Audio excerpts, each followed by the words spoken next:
Olá, pessoal, muito boa noite. Sejam todos bem-vindos a mais um Café Filosófico aqui da FASBAN. E hoje o nosso Café Filosófico está bastante especial. Acho que posso dizer que o nosso Café Filosófico terá alguns ingredientes bem específicos, tais como oração, trabalho, fé e razão, né? São sobre essas temáticas que trataremos hoje, já logo na seguida, né? E aguardem para provar aqui e participar junto conosco do nosso café. Como vocês sabem, estamos aqui no canal do YouTube da FASBAN, da Faculdade São Basílio Magno, uma instituição católica que está com sua sede aqui em Curitiba. Nós temos mais de 50 anos de tradição no ensino e na pesquisa na área das ciências humanas. E a FASBAN está fundamentada a sua pedagogia, a sua ação e também a sua missão na vida e nos ensinamentos de Jesus Cristo, né, na tradição intelectual católica de mais de 2.000 anos e também nas virtudes e nos valores de São Basílio Magno. Já quero agradecer a todas as pessoas que já estão aqui aguardando conosco para o início do nosso Café Filosófico. Vocês também podem, colocando aqui no chat, né, de onde vocês estão falando, qual a sua cidade, para que interagirmos todos juntos. Falando aqui em YouTube, né, também relembrando que essa nossa conferência de hoje aqui do Café Filosófico ficará disponível aqui no nosso canal. E vocês poderão também assistir depois e também compartilhar com seus amigos. Lembrando, então, se você ainda não está inscrito no nosso canal aqui da FASBAN, poderá fazer a sua inscrição, ativar as notificações. Assim, você já receberá os comunicados sobre os cafés filosóficos, sobre os cursos de alta formação, também os seminários e simpósios que nós realizamos aqui na instituição. Então, já dar aqui as boas-vindas ao pessoal que já está aqui aguardando o nosso café filosófico. Aqui já temos a Elisângela, também o José Fabrício, a Mastionila, que está sempre conosco. Boa noite, Mastionila. Saúde e paz. O Arthur, o Jaxi, o Edi, o Iago, o Anderson, não, o Edi, está assistindo de Matos Costa, Santa Catarina. Elisângela diz aqui, meu querido professor Manuel, inspiração para mim, de Pelotas, olha que bacana. A Massionila, que é de Olinda, Pernambuco, o Igor, que está lá de Salvador, Bahia. Bastante gente bacana aqui conosco, para justamente estar aqui hoje nesse nosso café filosófico bastante especial, que contará com a presença do professor Manuel Vasconcelos, da Universidade Federal de Pelotas. Ele que estará hoje aqui lançando o seu livro Ora et Labora, Estudo sobre Santo Anselmo, publicado aqui pela editora da nossa faculdade, a FASBAN Press. Boa noite, professor Manuel, seja muito bem-vindo. Boa noite, irmão Irineu, boa noite a todos os que nos assistem. É uma grande alegria estar hoje aqui, nessa noite, participando deste café filosófico e poder apresentar alguma coisa sobre o pensamento de Santo Anselmo e esta temática do trabalho e da oração numa perspectiva filosófica, né, como a gente vai ver. Né. Aproveito também para, de público, agradecer imensamente a FASBAN, não só pelo convite de estar aqui essa noite, mas também pela publicação, né, da obra. Isso aí. Então, falando então aqui da obra, né, que está aqui o Marco, que faz parte aqui da nossa parte técnica, né? Especialmente hoje temos promoção da nossa obra, né? Temos uma promoção especial. Estou brincando, né? Todas as obras aqui da FASBAN Press, elas estão disponíveis lá no nosso site, basta vocês baixarem, mas a promoção é que o link já está disponível, né? Basta um clique, né? Basta um clique, vocês já poderão baixar a obra e lê-la, estudá-la, refletir, também compartilhar com as pessoas que tenham interesse, né? Então, também aqui já antecipadamente agradeço em nome da FASBAN, o professor Dr. Manuel, por ter publicado conosco, né? Estar colaborando aqui com a missão da instituição, que também é propagar o conhecimento, propagar a filosofia a todos os interessados. Aí essas publicações estão disponíveis. Vocês poderão aí clicar no link que está aqui no chat e baixar o PDF e fazer a leitura. Então, aqui estão sobre o professor Dr. Manuel, o nosso autor, e que também fará hoje a conferência de lançamento.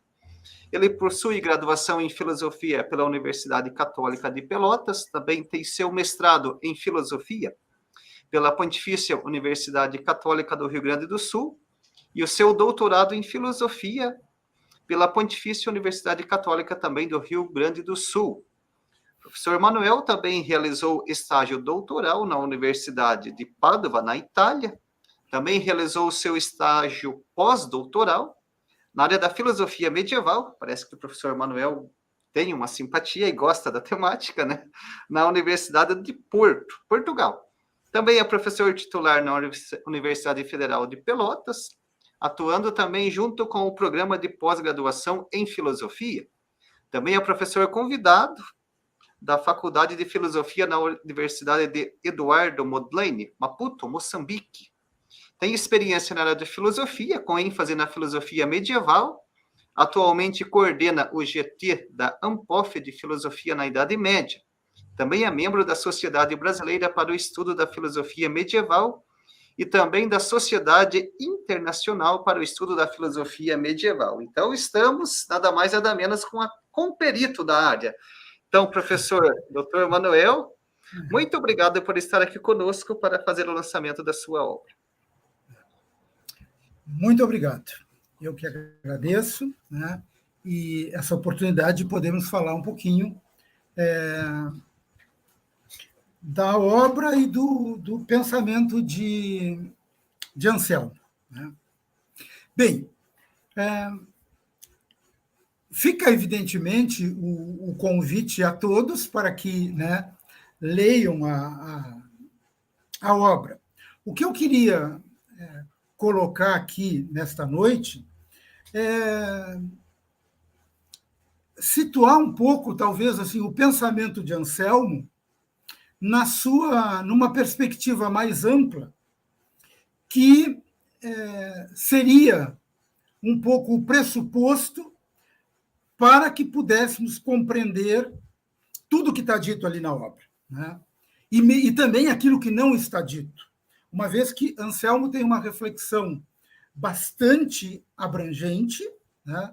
Ele é autor de muitas obras, e neste livro que nós estamos lançando nesta noite, eu trato de alguns temas, alguns estudos que eu fiz, mas tem outras coisas referentes a Anselmo que não estão contempladas nesta obra que estamos lançando. Por exemplo, toda a parte do pensamento moral de Anselmo, a parte da ética, não está diretamente presente nesses estudos nesses estudos que estão na obra Ora et Labora. Tá? Até tenho outros artigos sobre isso e tal, mas não estão. Tá? Mas eu queria situar um pouco aqui essa noite, um pouco a questão de como em Anselmo se situam a fé e a razão. Ou talvez pudéssemos dizer a filosofia e a teologia. Tá? Porque este é um pressuposto para entendermos o pensamento dele como um todo. Tá? Eu já antecipo aqui algo que eu vou dizer lá no final da minha exposição. Que em Anselmo nós não encontramos uma dicotomia entre o monge que ele é e o filósofo que ele é. Não há dicotomia entre o filósofo e o monge. Por quê? Justamente porque há em Anselmo, na sua obra, no seu pensamento, como é que eu vou dizer? uma presença do ideal beneditino do ora et labora. Do ora et labora. Bem, quem é este Santo Anselmo de que eu vou falar? Muitos conhecem, mas talvez nem todos conheçam. É um autor do século XI, 12, por ali, né? Ele nasce em Aosta, no norte da Itália, em 1033. Muito jovem ainda, ele sai da sua cidade natal, vai para a França, vai para a região da Normandia. Ele chega ao mosteiro beneditino de Lebec, na Normandia, onde vive por 33 anos, 3 anos como um simples monge, 15 anos como prior e 15 anos como abade. Depois, ele é nomeado arcebispo de Cantuária, na Inglaterra, e lá vive até a sua morte, ocorrida em 21 de abril de 1109. Vocês encontrarão nos livros de história da filosofia o nome de Anselmo de Aosta ou Anselmo de Cantuária, é o mesmo autor, né? E talvez até o mais correto fosse dizer Anselmo de Lebec, porque foi, né, nesta região de Lebec, na Normandia, em que grande parte da sua produção intelectual veio à luz. Né? Bem, Anselmo se torna monge. No primeiro momento, ele entra no mosteiro não com a intenção de se tornar monge. Ele se dirige a esse mosteiro na Normandia para estudar a dialética, uma das 7 artes liberais que constituía, por assim dizer, o programa de estudo dos medievais. Né? As 7 artes liberais, que estavam divididos em 2 partes, o trivium e o quadrivium.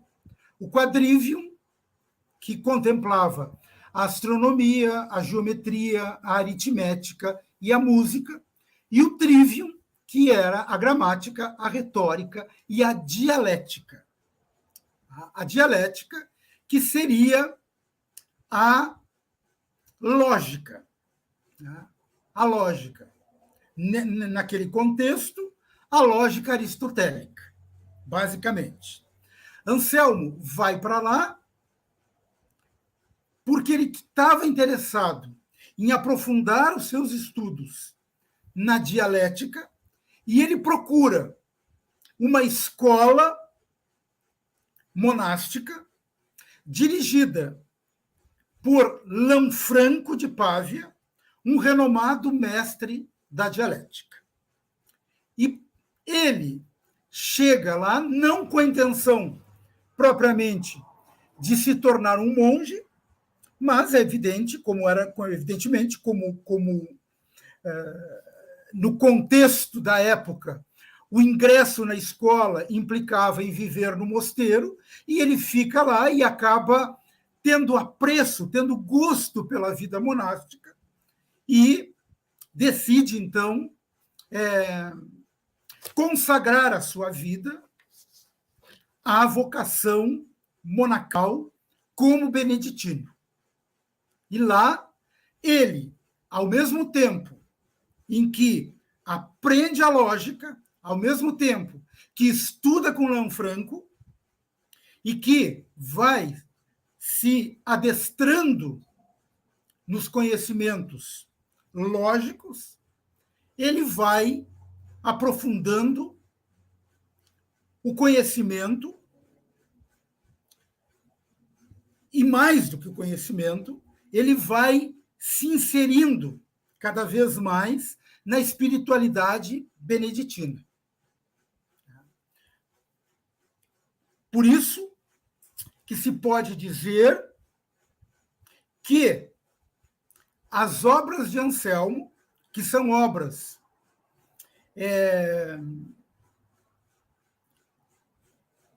que primam pelo rigorismo intelectual, por um forte embasamento teórico, tá? Estas obras, eu diria que, antes de serem escritas, antes de serem colocadas no papel, que não era papel, né? Era o couro de ovelha lá, ou as tabuinhas de cera. Até tem uma história que o famoso argumento ontológico, né, que Anselmo é tão conhecido na história da filosofia, não o proslógio inteiro, onde tem o argumento, mas o núcleo central da argumentação foi colocado por ele, rascunhado, por assim dizer, numa tabuinha de cera que depois foi destruída, né? Foi destruída e possivelmente não por acidente, né? Tá? Mas propositalmente por um irmão monge lá, tá? Que não gostou muito do conteúdo. Tá? Essas são enfim, os bastidores intelectuais, por assim dizer, das polêmicas medievais. Tá? Mas, enfim, voltando ao que eu queria dizer, essas obras, antes de terem a sua expressão escrita, elas estavam presentes, evidentemente, na mente do autor, tá? E, eu diria, elas, antes de encontrarem a sua expressão filosófica, elas foram meditadas, elas foram rezadas, por assim dizer. Tá? O filósofo que escreveu é o monge que primeiro rezou. Isso é algo que eu tentei mostrar nesse livro, e é algo que eu acho que é característico do pensamento de Anselmo. Ele é alguém que constrói a sua reflexão, como eu disse, em bases sólidas, mas aquilo que ele expressa enquanto rigoroso intelectual é fruto daquilo que ele meditou e daquilo que ele orou. Tá? Bem, mas o que eu queria chamar a atenção esta noite é que Anselmo ele está situado num contexto intelectual muito particular, sem o qual a gente corre o risco de não compreendê-lo bem. Tá?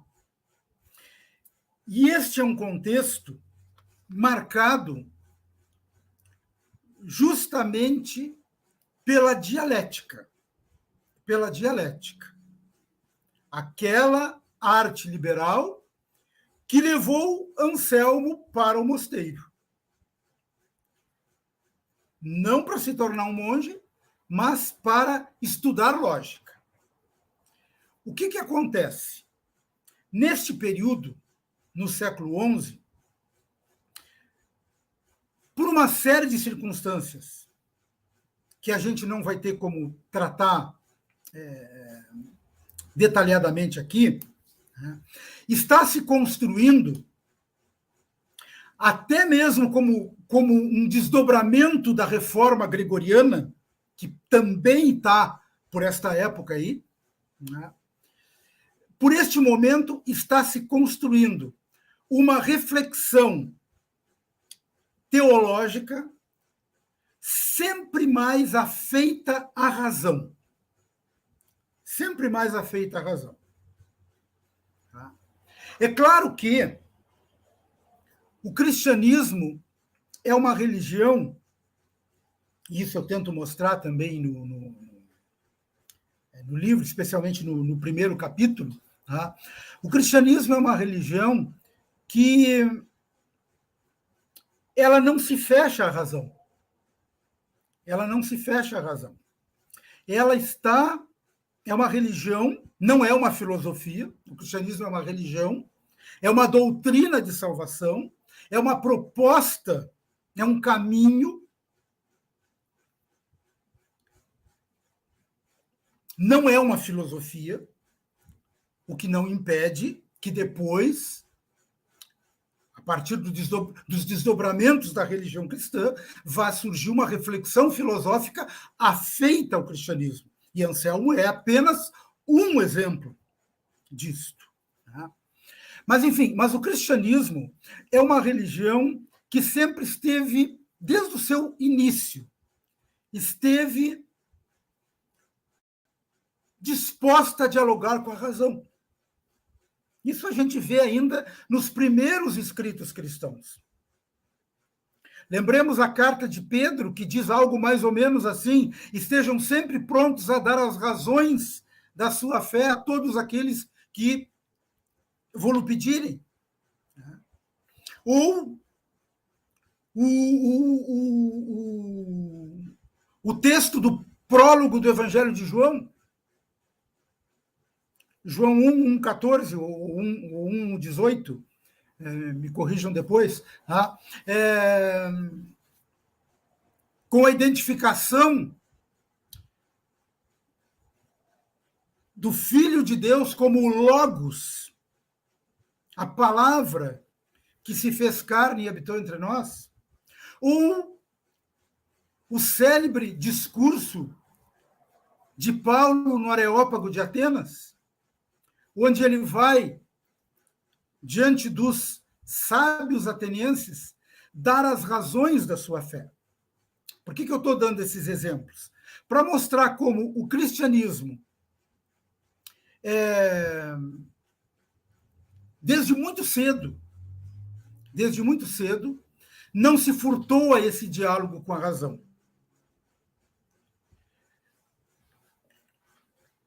É claro que também, na história do cristianismo, desde muito cedo e até hoje, existam aqueles que entendem que basta a fé. Bastaria a fé, que a razão não consegue dar conta da fé. Aliás, já bem no início do cristianismo, a gente vê essa postura contemplada, por exemplo, na carta de Paulo aos Coríntios, quando diz, não vou lembrar aqui, mas, enfim, os judeus querem uma coisa, os gregos querem outra, né?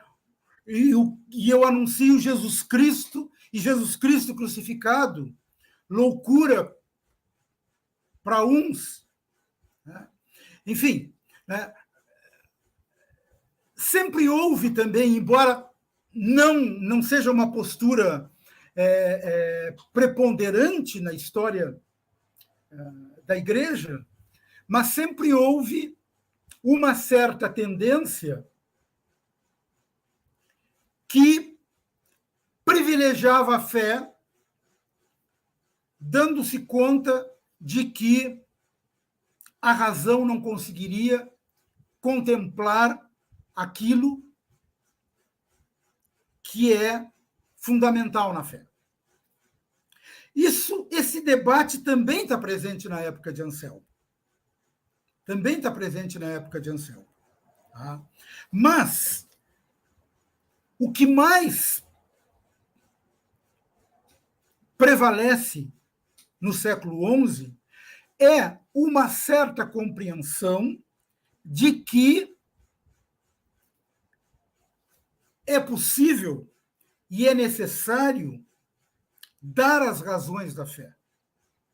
E quando se fala em dar as razões da fé no século XI, significa tratar das questões ligadas à fé com a dialética, com a lógica. Com a lógica. Anselmo está no meio desse debate. E não é um debate tranquilo. Não é um debate tranquilo. Por quê? Anselmo, enquanto estudante, ele assiste algo que foi muito forte no período, embora ele não diga uma linha sobre isso, mas ele estava por dentro desse debate, que é o debate que ocorreu entre o seu mestre Lanfranco e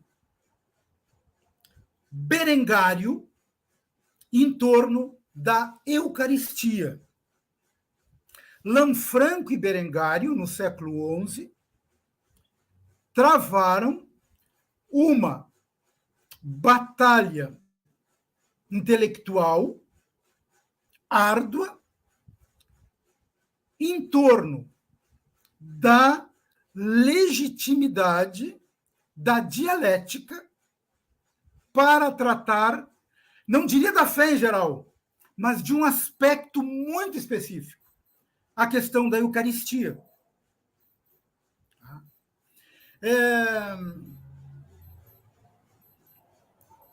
Vocês podem perguntar, mas o que a Eucaristia tem a ver com filosofia? Não, não tem. Não tem.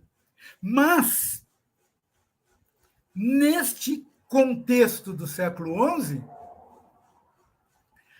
a filosofia, mais especificamente a dialética, estava sendo utilizada para tratar das questões da fé, inclusive da Eucaristia. Berengário, com quem o mestre de Anselmo briga, é o cara que é o grande entusiasta da dialética.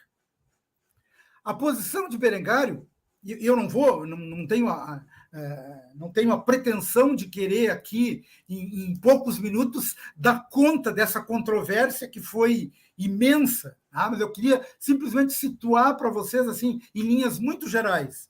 O Berengário é um sujeito que está tremendamente convicto e entusiasmado de que vale a pena dar as razões da fé.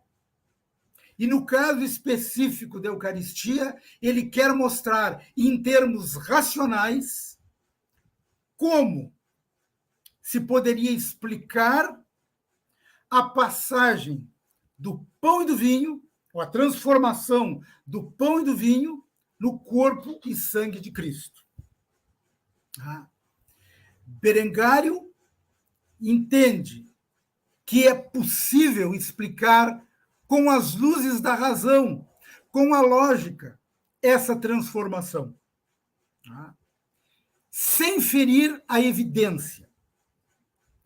Claro, a argumentação é muito complexa, enfim, eu só vou tentar situar muito rapidamente aqui, mas ele diz o seguinte: o que eu vejo antes da consagração, eu vejo pão e vinho. O que eu vejo depois da consagração, eu vejo pão e vinho. E o desafio dele é o seguinte: como explicar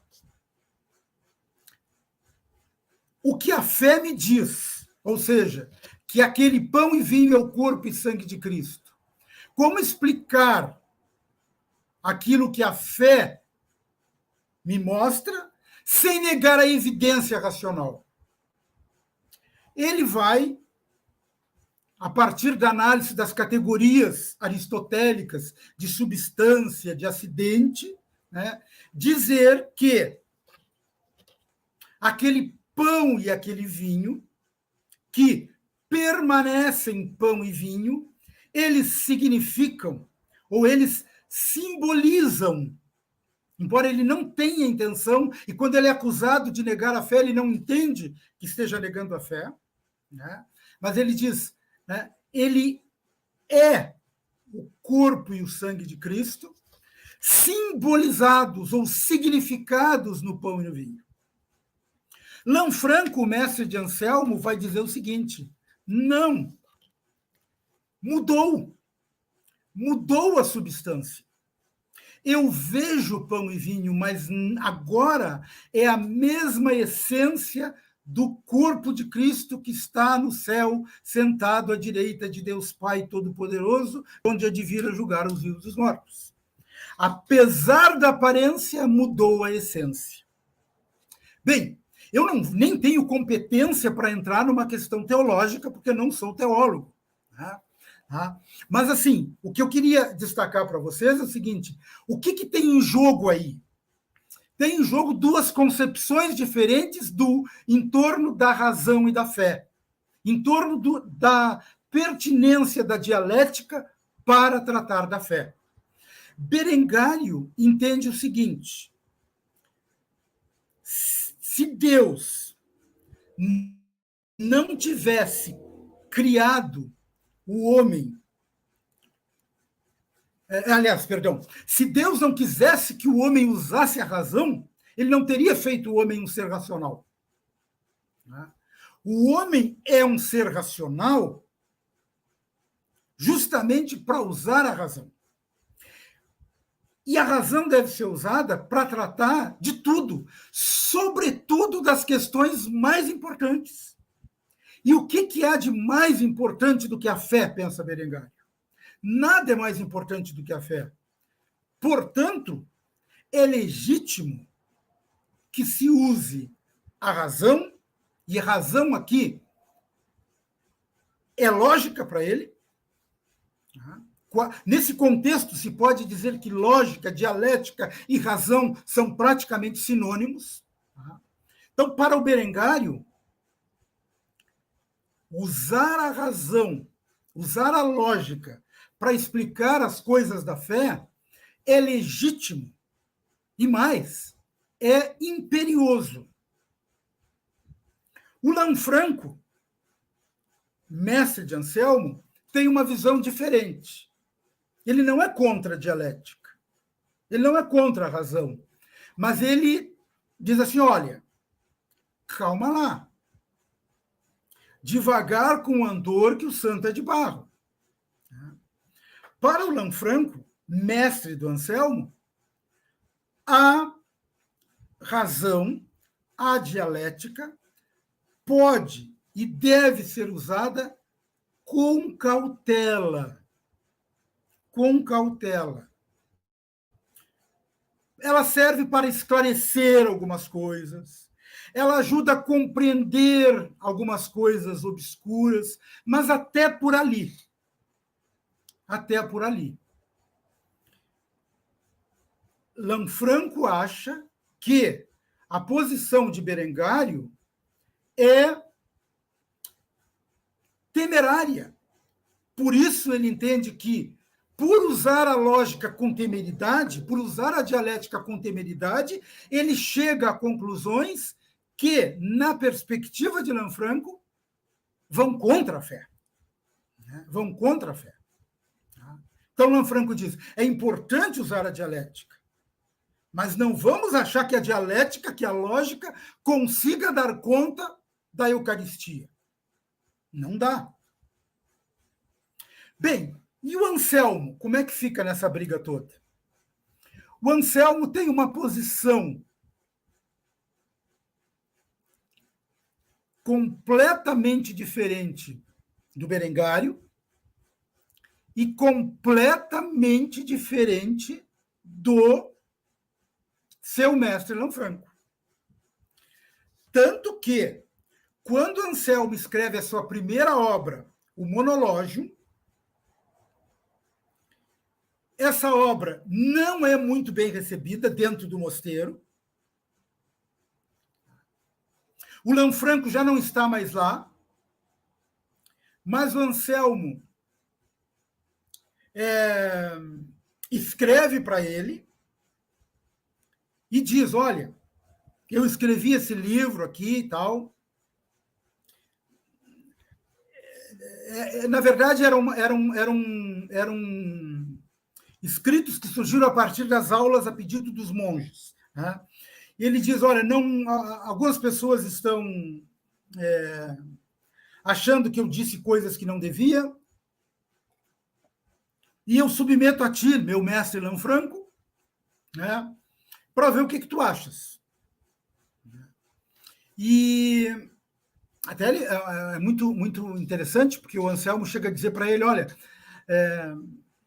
se tu achares que o escrito não deve, não vale a pena ser conhecido, né, tu bota fogo nessa cópia que tu tens aí contigo e eu vou dar o jeito de fazer a mesma coisa por aqui. E o Lanfranco não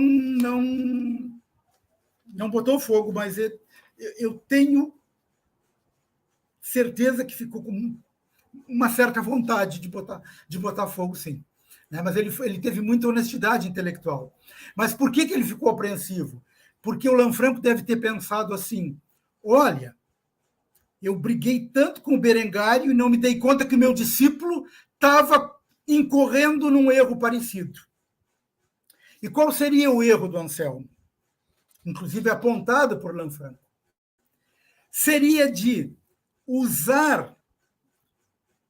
tratar das questões da fé usando somente a razão, sem fazer um uso explícito da autoridade, seja da autoridade das escrituras, ou mesmo da autoridade dos padres da igreja, sobretudo Agostinho. E o Anselmo se defende, diz assim: olha, vejam se eu estou dizendo alguma coisa que Agostinho não disse. Eu não estou sendo original. Tudo que eu digo, Agostinho já disse também. E, de fato, tinha dito. Mas o método era diferente. Anselmo procede usando apenas a razão, só a lógica, para tratar da fé. Por isso que o Lanfranco diz: ele está fazendo o mesmo que Berengário. Mas não é a mesma coisa. Não é a mesma coisa. Onde está a diferença de Anselmo para Berengário? A diferença de Anselmo para Berengário está no fato de que, para Anselmo, não há que ter medo da lógica. Não há que ter medo da razão. Não há que ter medo. Desde que se esteja devidamente preparado para usá-la. Devidamente preparado para usá-la. Se não está preparado, aí é um desastre. Ele chega a dizer, numa obra muito interessante, que se chama A Carta sobre a Encarnação do Verbo, ele chega a dizer que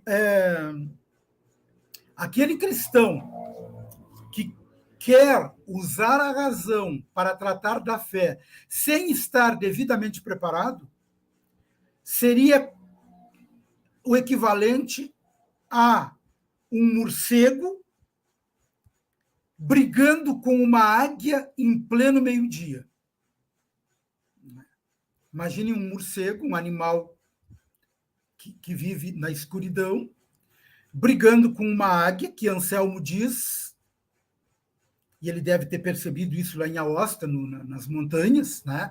Que ele diz que a águia olha o sol de frente. A águia consegue contemplar o sol de frente. Né? Ele diz assim: o cristão que vai usar da razão para tratar da fé sem estar preparado vai ser um desastre. É como um morcego querendo brigar com a águia no meio-dia. Mas se estiver preparado, não tem problema. Não tem problema. Agora, qual é a preparação? Qual é a preparação? para o labor intelectual. A preparação passa por duas coisas. Passa pelo domínio conceitual, digamos assim, pela preparação intelectual, né? Passa por, usando uma linguagem nossa agora, né? Precisa conhecer filosofia, né? Precisa ter o domínio dos conceitos. De um lado é isso. Mas não basta. É preciso também a firme convicção de fé. A firme convicção de fé. Se faltou uma dessas coisas, se faltou o conhecimento teórico, ou se faltou a firme convicção de fé, vai dar problema. Vai dar problema. É como lá o morcego que vai brigar com a águia. Mas se tiver a firme convicção da fé e o domínio conceitual, não há que ter medo da razão. Não há que ter medo da razão. Eu, hoje, meio que preparando aqui para ver o que falava essa noite, eu lembrei de uma aluna minha, que foi minha aluna no curso de filosofia, e que depois foi estudar teologia. Né?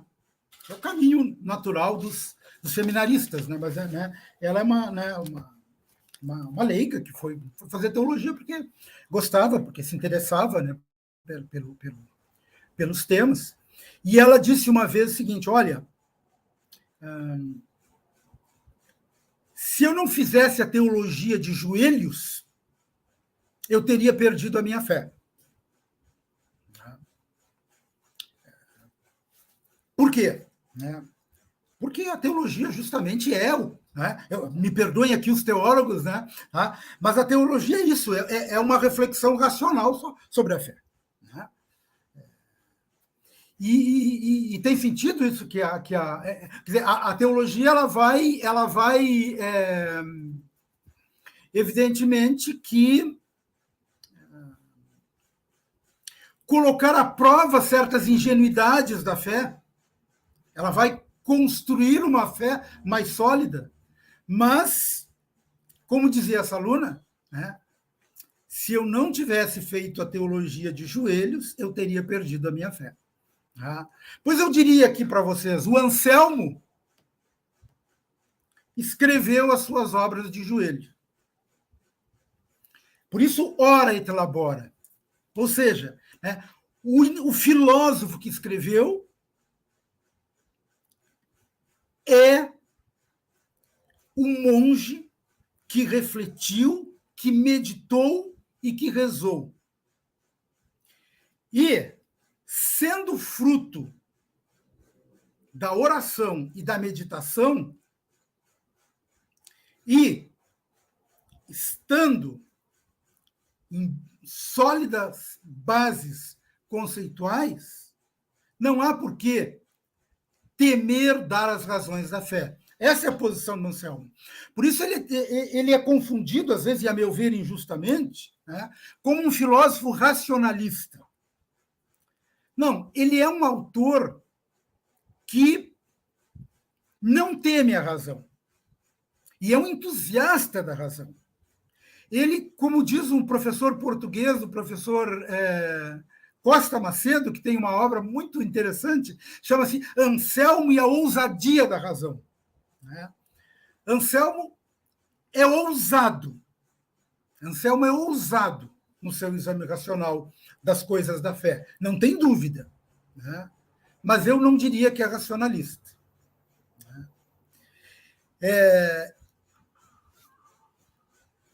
Ele entende, ele não. Por que eu diria que não é racionalista? Porque ele tem plena consciência de que a razão não consegue dar conta da plenitude da fé. A razão não consegue dar conta da plenitude da fé. Ela não consegue dar conta de tudo, mas, diria ele, ela consegue muito. Então, vamos indo até onde dá. E até onde é que dá? Vamos indo. Vamos indo, vamos ver, vamos ver. Né? Tanto que no Monológium, ele não teme fazer uma análise da Trindade, a partir do que, utilizando o que o Etienne Gilson chama de uma virtuosidade dialética incrível, né? Porque ele é, de fato, ousado no dar as razões da fé. Né? Agora, ele entende que isto é possível e não tem problema, não há que ter medo. É como uma outra imagem que eu uso no livro, é uma espécie de... A oração é uma espécie de aquecimento para a partida. Tá? O atleta, antes de entrar em campo, o jogador, antes de entrar em campo, ele faz o aquecimento. Se ele não fizer o aquecimento, ele está propenso a contusões. Para a partida dialética, lógica, o aquecimento indispensável passa, segundo Anselmo, necessariamente pela oração. Daí o título que eu dei ao livro, né? Ora et labora, né? Que é também o ideal beneditino, e o Anselmo é um beneditino. Né? Com isso, mais ou menos, situo o pensamento do Anselmo mais ou menos como um todo. É claro que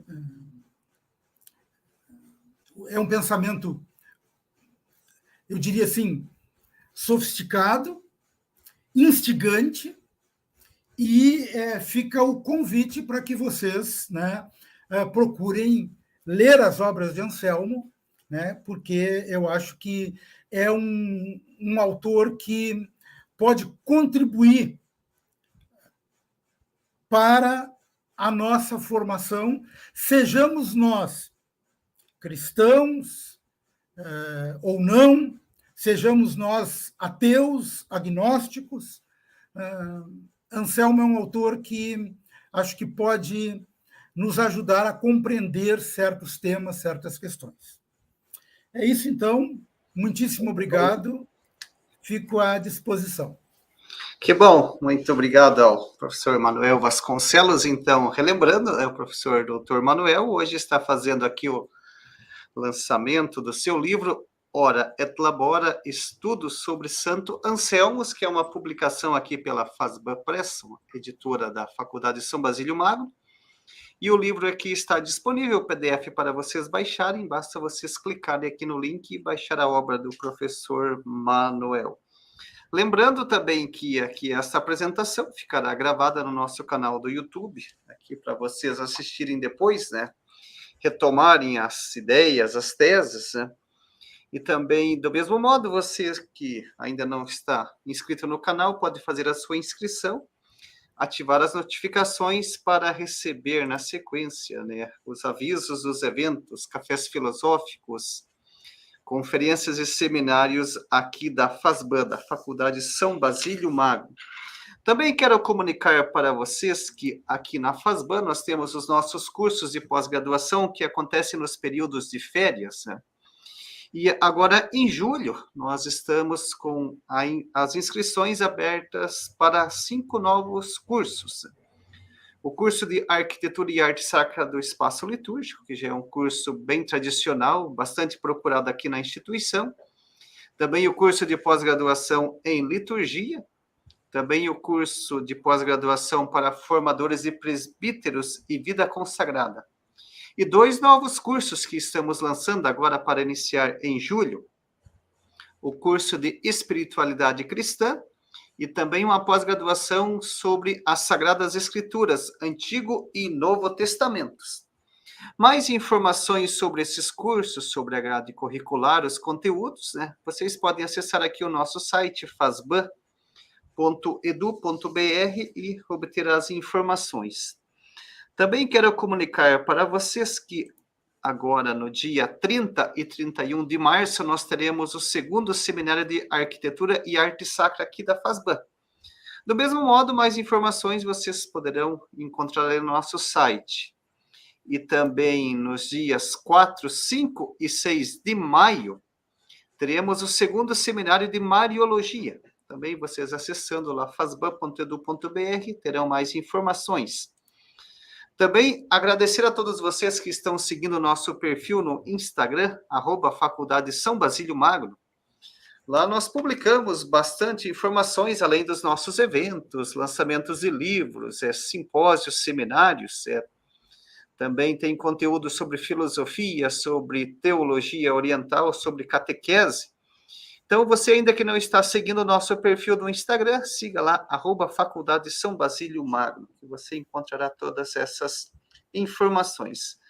Lembrando também que já está disponível o link para vocês colocarem a presença para receberem aqui o certificado e enriquecer os vossos currículos, né, com esse lançamento de livro.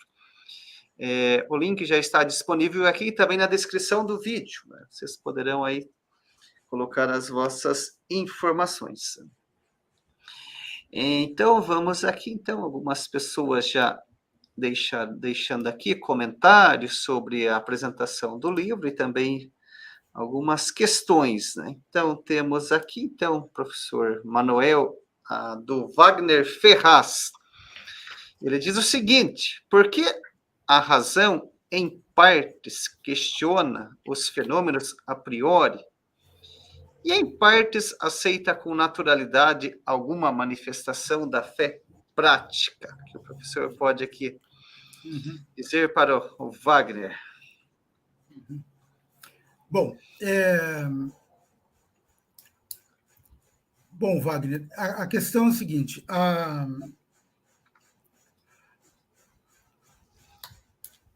razão eu não sei se a pergunta diz respeito de modo geral ou à Idade Média específica. De qualquer maneira, vou tentar... acho que é de maneira geral. Acho que de maneira geral, né? Bem, a razão, ela examina... primeiro, a razão ela não é unânime, né? A razão ela se constrói no debate. Isso foi na Idade Média, isso é hoje. Não há unanimidade nem na ciência, né? Veja que, né, com essa pandemia, a gente vê tantas manifestações, às vezes, que estão longe da unanimidade, né? Mas, enfim, né? Mas a razão está aí para analisar as questões, né? O que eu acho que é característico da razão, e isso vale para as questões da fé, como também em geral, é a busca do rigor, né? A busca do rigor, né? Algo que é examinado racionalmente é algo que é examinado com rigor, com coerência, né?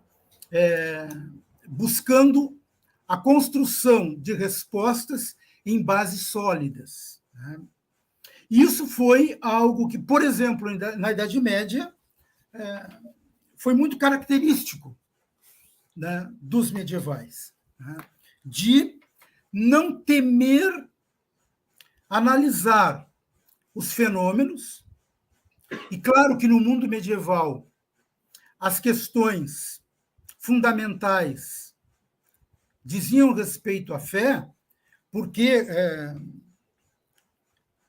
até mesmo, eu costumo dizer, meio brincando, até mesmo o profano estava envolvido no sagrado, né? Então, as questões políticas, as questões econômicas, tudo mais estava envolvido num contexto marcado pela religião, né? Marcado pela fé, e no Ocidente latino, pela fé cristã, né? E o que foi característico desse período, da filosofia, da teologia desse período, é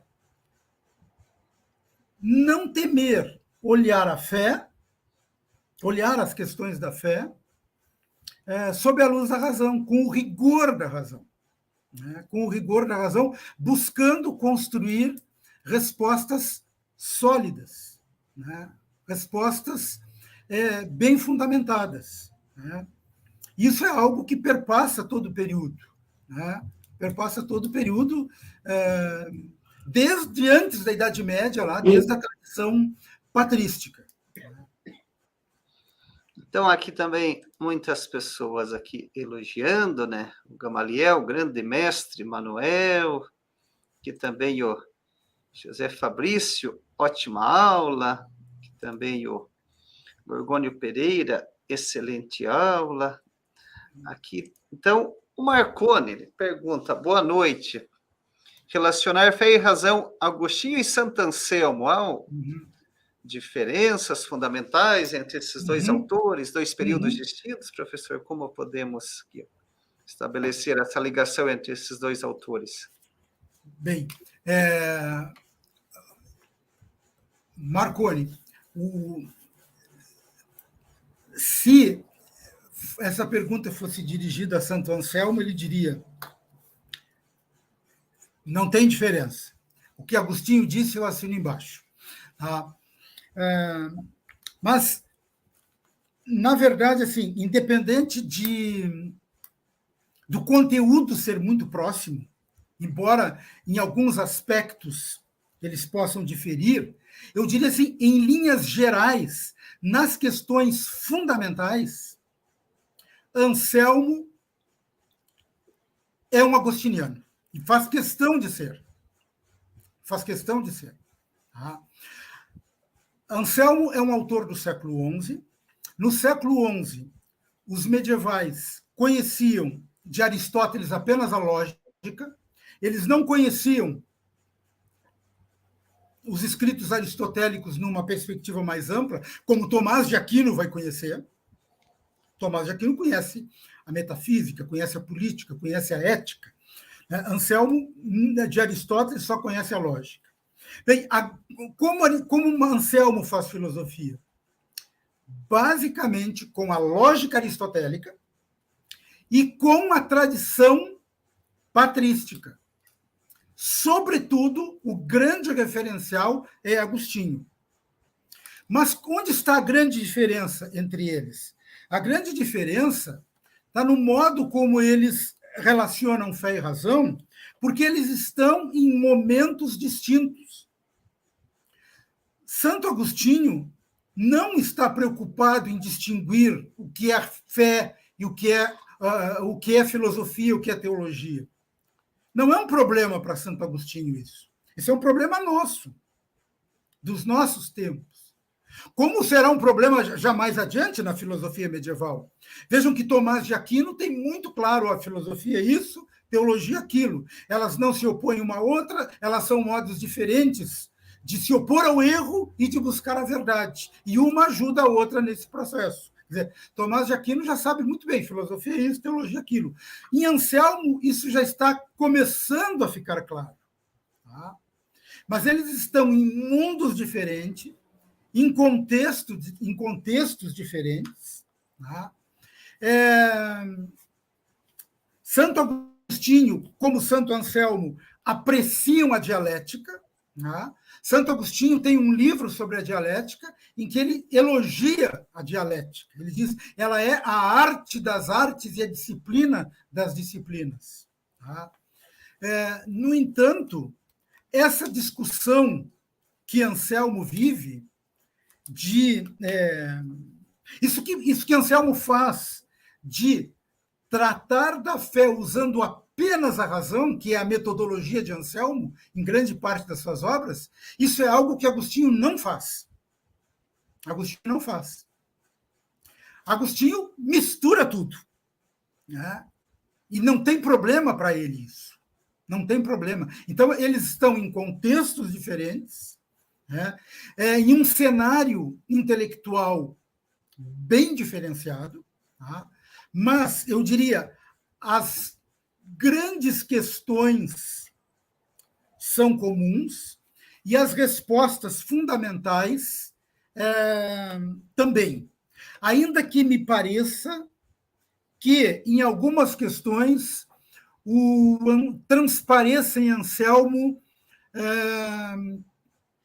um otimismo maior do que em Agostinho. Tá? Mas, em linhas gerais, né, o Anselmo faz questão absoluta de ser um agostiniano. A diferença gritante entre eles é metodológica, me parece. Metodológica. Então, aqui também o Sérgio Ricardo, parabéns pela excelente palestra. Também aqui o Harley, muito boa aula. Aqui, então, o Diego Fragoso, ele diz que, dando uma rápida folhada no livro, ele percebeu lá que, para Anselmo, o pecado exige uma satisfação ou uma punição. Por que Deus não poderia simplesmente perdoar o pecado do ser humano? Diego, tá? Boa pergunta. Tá? Poderia. Tá? Para Anselmo, claro, ele dá uma resposta fundamentado nas suas convicções filosófico-teológicas, e essa pergunta, Diego, é uma pergunta que eu tenho me feito muito, e é algo que eu estou começando a estudar, porque eu quero escrever uma crítica ao Anselmo, né, a essa posição do cur Deus homo. Tá? Agora, o que eu, baseado em algumas leituras que eu tenho feito, alguma questão, mas o que eu poderia dizer é o seguinte: há quem diga, olha, o Anselmo reflete a justiça feudal do seu tempo e tudo mais e tal. Não sei se seria isso. O que eu poderia dizer é o seguinte: para o Anselmo, e isso ele está convicto, este processo de resgate do homem está inserido num projeto amoroso. Para o Anselmo, Deus se fez homem para que o homem pudesse voltar a ser plenamente homem, e todo esse processo que passa pela encarnação e que passa pela expiação, pela morte redentora, para o Anselmo, isso tudo é um projeto amoroso. Um projeto. Não se trata, portanto, assim, não há, o que eu quero dizer, não há dúvida que, para Anselmo, não se trata de um Deus sanguinário que quer o sangue do seu filho. Não. É um projeto de amor. Isso é claro em Anselmo. Agora, o modo como ele responde isso, como ele expressa isso, está dentro das categorias filosófico-teológicas do seu tempo. Poderia-se ter outras respostas? Sim, poderia. Tá? A resposta que o Anselmo dá está lá no Cur Deus Homo. Tá? O que me parece que transparece dali, com o olhar de um homem do século XI, é aquilo que ele diz. Né? Mas tudo isso num projeto de amor. Isso não há dúvida. Né? Isso não há dúvida para Anselmo. Aqui a Elisângela comenta: seu símbolo é um navio que representa a independência espiritual da igreja. Segundo ela, isso não seria contra a fé ou representa exatamente a razão para chegar a uma fé livre? Uhum.